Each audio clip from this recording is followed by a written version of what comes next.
Taking a live look at the Senate floor now as lawmakers take up House Bill 2, a school finance bill which now has bipartisan support after a compromise was reached between the House and the Senate. The bill would be a historic investment in Texas public schools.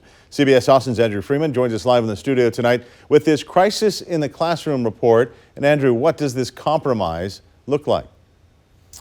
Well, House Bill 2 is the second part of House Speaker Dustin Burrow's Texas two-step package, bringing $8.5 billion in new funding to public schools. Lieutenant Governor Dan Patrick announced that compromise today ahead of tonight's expected vote. Legislators call it the largest single increase to public education funding in the state's history. The bill allocates $4.2 billion for permanent teacher and staff pay raises and also expands incentive pay and teacher training programs. Lieutenant Governor Dan Patrick applauded the compromise, which also garnered bipartisan support across both the House and Senate. While Senator Jose Menendez had some critical questions, he ultimately thanked Senator Creighton for the bill. I want to thank you for the historic funding for our teachers.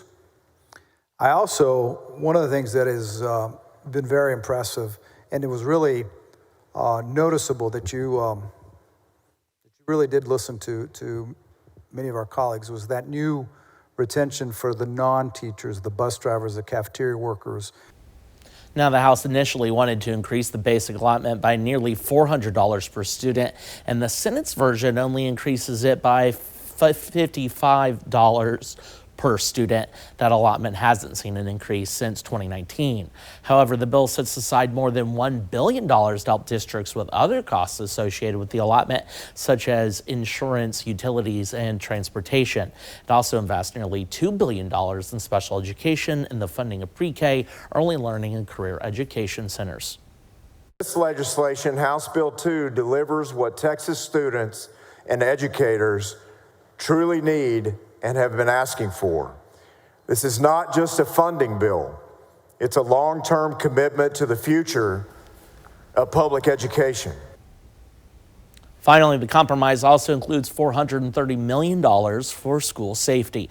At this moment, amendments are still being considered and a final vote has not happened, but that's expected to happen tonight. Reporting live in studio, Andrew Freeman, CBS Austin News. Thank you for watching. Please hit the subscribe button and get the latest news by downloading the CBS Austin News app.